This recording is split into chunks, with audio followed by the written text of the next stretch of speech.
Well, hello, and welcome to Bowtie Life, where we talk mostly about life in the garden.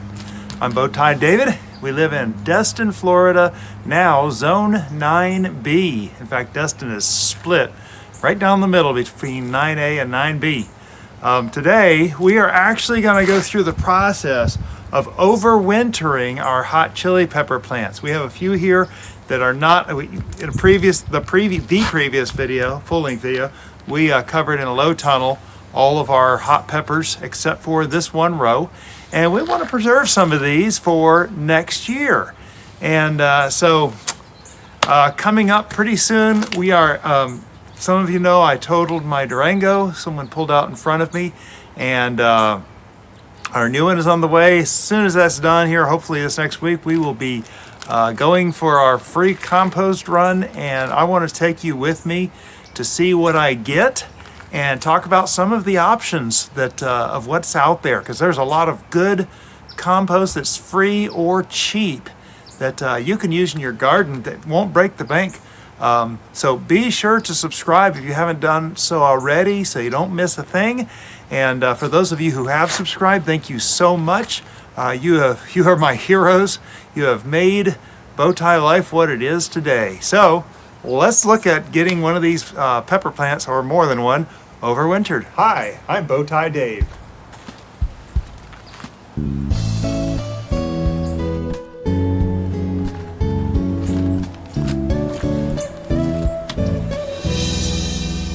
So what we're talking about here is we're going to force this pepper plant to go into a state of dormancy for just a few weeks. Now here in Florida, the panhandle of Florida, we have very mild winters. We have frosts most winters, and over the next couple of weeks, we're about to get into our very first sub-freezing temperatures. And we're going to have anywhere between 2 to 5 days over the next couple weeks, and that's kind of normal for us, actually. So I'm hoping that bed, well, I know that low tunnel that we did in the previous video is going to work for a lot of those. These, they won't survive if they're out here unprotected. The temperature is just that threshold that these probably will not survive. They will freeze, they will die. Pepper plants, tomato plants, a lot of these plants will actually die when they undergo freezing. Now there's a lot that will not. Kale, for instance, will do really good. A lot of the brassicas, Brussels sprouts, cauliflower, things like that can also take some mild freezing. So we've got those out in the garden now, but I've been kind of limping these along as far as I could to get as much produce out of them as I could. Now, most people don't realize that, like a tomato plant. A tomato plant is an annual plant. A lot of flowers are an annual plant. That means they grow for 1 year. They have an annual growth period, and then they die. They're done. Perennial, this plant here, as far as I know, all pepper plants are perennial, which means they can grow year after year after year if proper care is taken to help them last through the winter. So I want to take you through the process here. This is a really good specimen for us to look at to learn how to overwinter these. And we'll do a couple. I actually have about 9 plants here that I want to get overwintered, but we'll look at some features of some of these. Some of these are actually more textbook than others. Others are kind of, we're just going to have to kind of do the best we can. And it's funny because, in the very last garden tour I did came out, I don't know, 5 or 6 days after this or before this came out. The last thing I said in the video was, we are not having any freezing in the forecast. I woke up the next morning and there was freezing temperatures in the forecast. So yeah, that's what this is. That's where we land this. So anyway, one thing that about perennials, I like fruit trees. Fruit trees are perennials. They grow fruit year after year. And what some growers will do, they can actually force these plants into dormancy by, at the right time, removing all the leaves manually, physically going in and clipping off or pulling off all the leaves from those trees. Now, we don't let those kinds of trees get up to 30-foot trees. We keep them in the 5 to 8 foot range.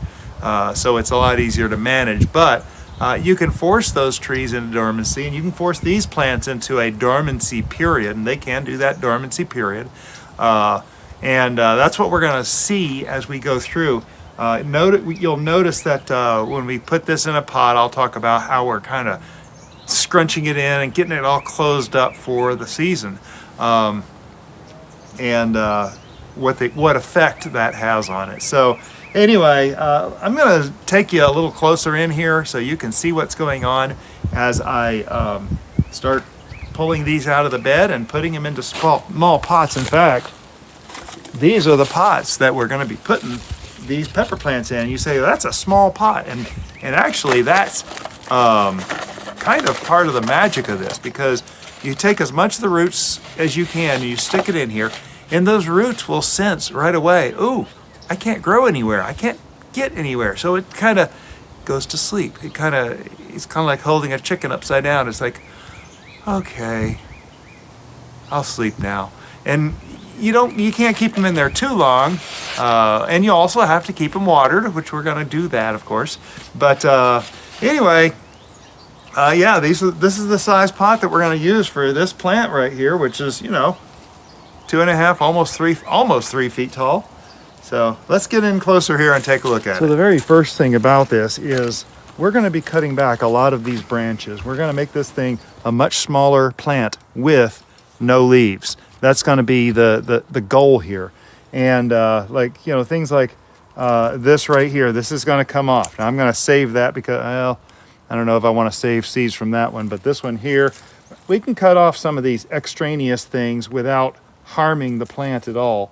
And what I want to do, I'm trying to get it to the point where I can remove this tomato cage without damaging too much. And that's kind of, what we're shooting for. We don't want to damage. We want to damage as little of this as possible and we're going to come off with this, as we lift out the tomato cage. And this thing is already getting the message. Okay, something's about to happen here. So it's bracing itself. But pull out a few weeds. Now these weeds, we're going to talk a little bit about what the soil and what I'm going to do here. But basically, you can see there's a fork right here, and then there's another 2 forks right here. When you're done with this, you want 3 forks, one at the bottom, and then the next fork up on each branch. Now, this is a little bit long. In fact, I can see there was a branch here, might have gotten broken off or something, I don't know. This is a little bit longer than I like to do. We'll look at another plant here in just a little bit that looks a little bit different. But we're going to go with it and, pretend it's a good thing. So, anyway, so we're looking at these nodes. These nodes here are where branches will grow. And see, there's a little one that grew right there, a leaf and something. There's a couple of little extraneous ones down here at the bottom that I'm not going to need. This one right here, we're definitely not going to need. So I'm just cutting them kind of close to the plant. It's not too terribly crucial if you leave, 1/8 of an inch, 1/4 inch, whatever. But I typically cut them pretty close. So here's our first fork down here. And let me so you can see there's the fork, and comes up to these 2 forks. Now each of these forks, we want to leave enough to go up to the next good node. So from here, there's a good node. There's a little branch potential growing on each side of this right here. And so we're going to take this. Now, I talked about this in the last video about how to use your clippers. This is a bypass clipper. This is the blade. This is the anvil. When you cut, whatever's on the anvil side, the wood is going to get crushed. So if I go like this, I will be crushing the wood on the plant that I want. So I don't want that. So we always keep the anvil away from the roots of the plant. And it's a guideline, folks. If you make a mistake, it's not the end of the world. So don't panic. But you'll notice I cut it right above these potential nodes right there. So again, over here on this side. So remember, we got our original fork. We're looking at our next fork here. We go up to the other side, up to the next node. And this one's kind of a messy node. So I'm going to keep this whole node, and I'm going to actually go up here and cut above, all that above all this mess of nodes. So this is definitely going to grow something. Now, interestingly enough, after we put these in the little tiny pot and bring them indoors, they're going to start growing leaves, and that's not a bad thing. It's just going to grow a lot slower than usual. It's one of our demo planes, fighter planes from World War II, go flying over right now. Kind of cool. So on this other fork now, here's the. I hope you can see that.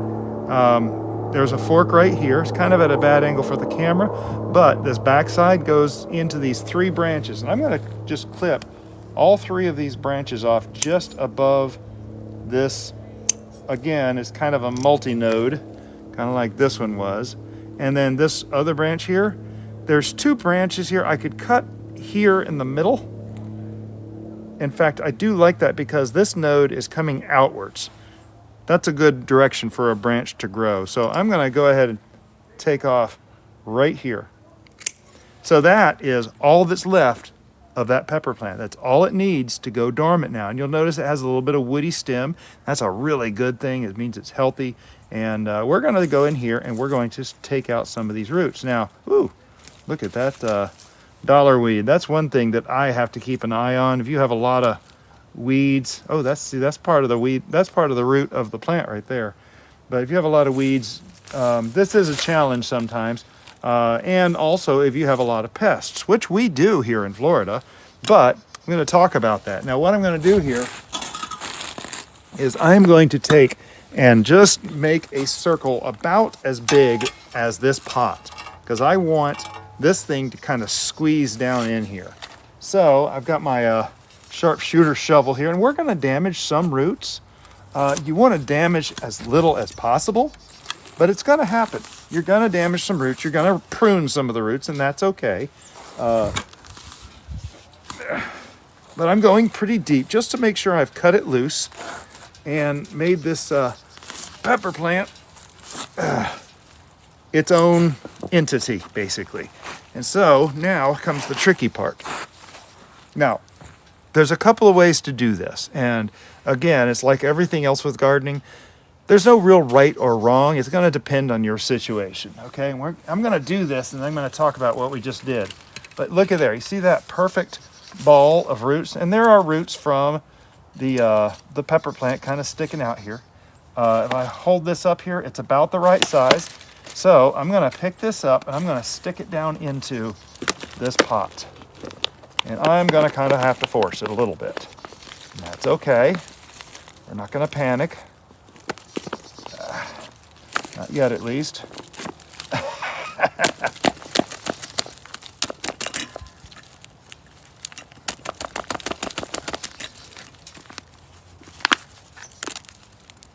All right, that's a little too much in there. I'm going to pull it back out. Oh, okay. So see there's the plant. I'm going to get some of that dirt out, and we're going to push it in here again. Get all these roots down in there. We do want to keep as much of those roots as possible, because that is going to create some trauma to the plant. But we're going to push this a ways down here, and I'll take some of this sand in the bed, and some of you are going to panic about that. I'll talk about that in just a moment. I'm taking some of the dirt, and I'm actually packing dirt from the, oh, look at there. There's a worm right there. Oh, nice healthy little baby worm. I'm going to put him back deep in there so that he can be here for next year. Now, here's the problem. When we're overwintering it, we're going to bring it into, some people will bring it indoors, and that's okay. Indoors is a fine place for it to be, because it will, it's kind of cooler in there. It's warm enough to kind of let it live a little bit. It's really just kind of in a hibernating state. And so, but the problem is, if you bring this indoors, you may be bringing some pests indoors, and that can be a problem because the soil has eggs for things in it that we probably don't want indoors. So I would be careful.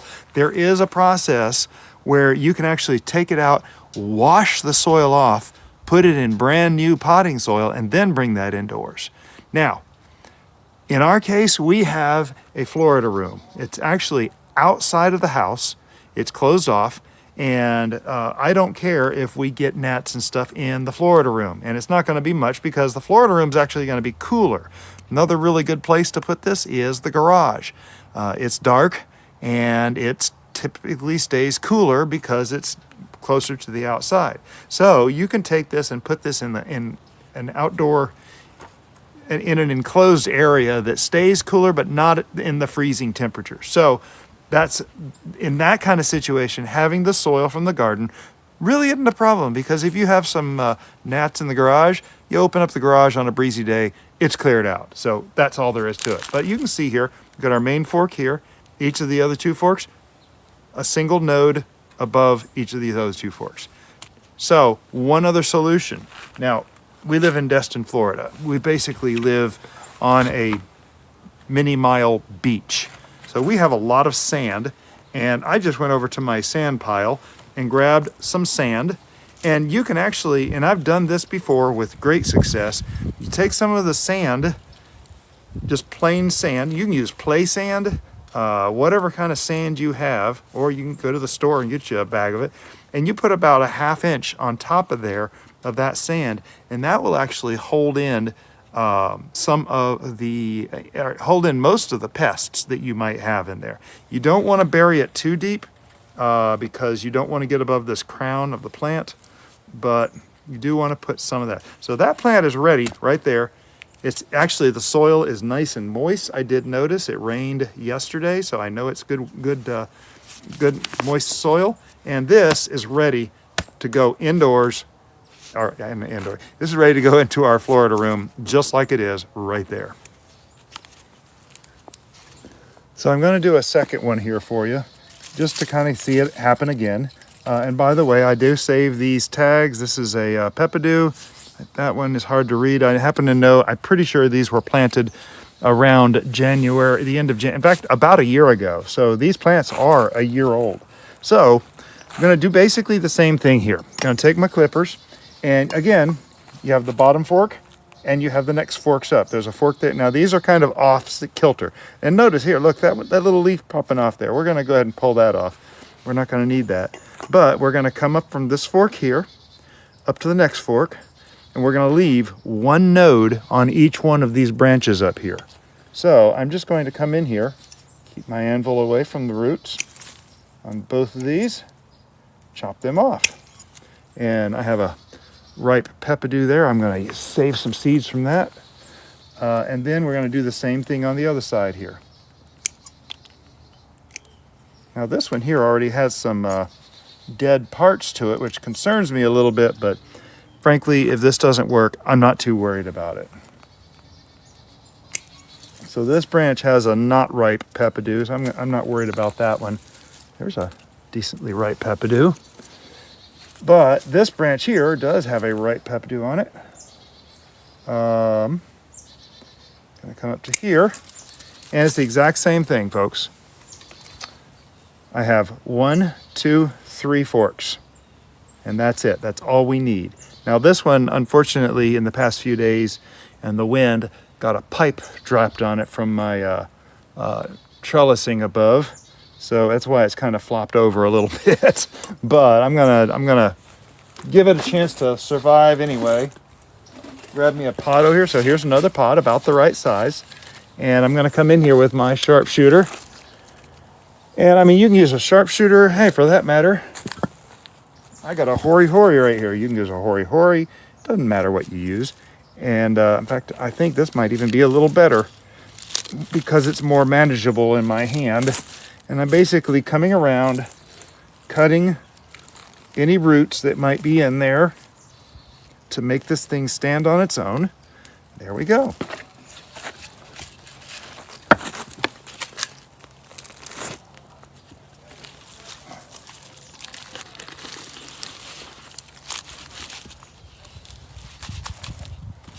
Try to keep it upright so it's happy. And pull out any extraneous, there is a dollarweed root in there, unfortunately. I just noticed. I am going to try to keep as much of these roots as possible. Take a little bit of this soil that's here already and bury them. And there we go. Another pepper plant ready to be overwintered. And I'm going to do the same thing to this one. I'm going to put a little bit of this sand. I got a bucket of it here. So I'm going to put a handful of the sand on top of here. Hopefully that will keep any pests at bay. So it doesn't have to be perfect. And again, this soil is nice and moist, so I really don't need to water or anything right now. It feels really good. And that plant is ready for overwintering. Beautiful. So yeah, it really is quite simple if you're a lazy gardener such as myself. Left my clippers over there. But we're gonna look at this dragon cayenne right here. And first off, there's a whole bunch more leaves at the bottom. All this has got to go. It is just gonna get picked off. We don't want any leaves on this when we're done. So yeah, seriously, pull off all those leaves. And look, see that stem is coming up. There's a little branch right there that's not worth anything. They're getting a little bigger as I come up. I want to be sure and snip those so I don't rip the bark off the plant. That would be damaging to the plant.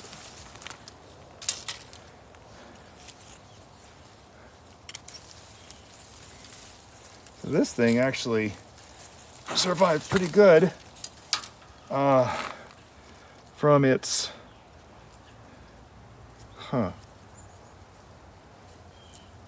So I'm looking at this. This is the first fork right here. And yes, there's a lot of peppers here. I'm doing the big seed saving thing for all these peppers here soon. This is a skinny one. And this one comes up here and you can see there's a fork here. Remember, we're doing 3 forks. You do the bottom fork and then the next fork above this bottom fork. I did just pop off that one because it's a little small, though I'll be honest, this one here is not much better. I'm not worried about it though. This is a dragon cayenne. I grow these from seed all the time. They're actually pretty easy to do so I'm not too worried about it. Now I'm just kind of clearing it so I can see what I'm doing here, but basically, first fork, second fork on the right side here. And I want to go to the first node past that fork, right there. So all that's for seed saving. Okay, first fork, second fork, first node. Now this node is growing inwards. I'm not too crazy about that node because it's growing toward this other branch. I'm going to go ahead and keep this next node right here because it is growing outward. And pull those leaves off, and so that branch is all set.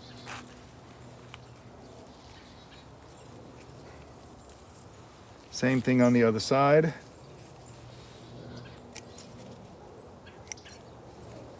So first branch fork coming up to the second fork. Now this little branch right here is kind of skinny, but I'm going to hope that it is the one to save.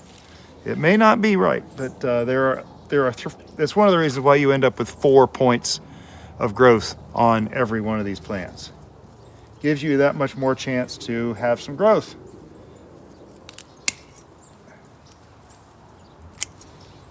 And there we go. That thing is ready to go.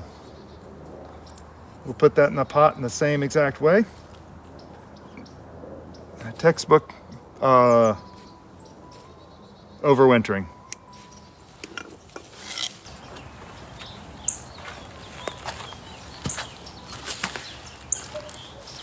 So that's all I wanted to show. Just a little quick overwintering video. And they're not perfect. There's still little bits of leaves that have to come off. I did have one here that only ended up with 3 points at the top. Whatever. It was kind of growing weird. In fact, one thing to kind of note, there was a long straight branch coming from the base and kind of like a sucker. And I did cut that one off to focus all the energy right here. I want that energy to get focused in one place. This would have a tendency to steal some of the energy that could go back into this when it starts growing, if it survives.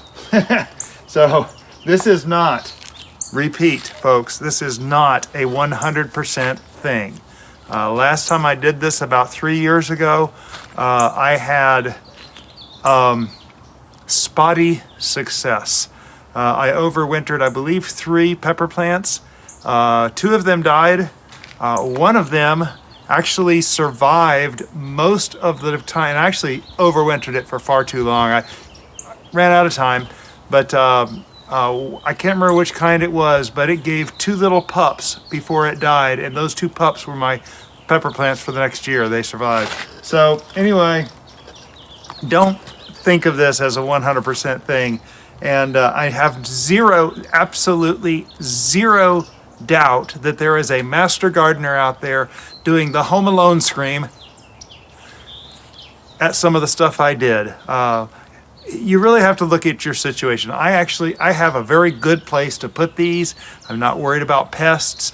It would be like having a greenhouse attached to the house. It's a good place for me to put stuff semi-outdoors, but it will stay, the temperature will stay nice. So we'll work out. We'll see what happens. I did commit a cardinal sin that I only put 1 label on any of these. So in the spring, when these start growing, we will just see what happens and enjoy the bounty if we have any.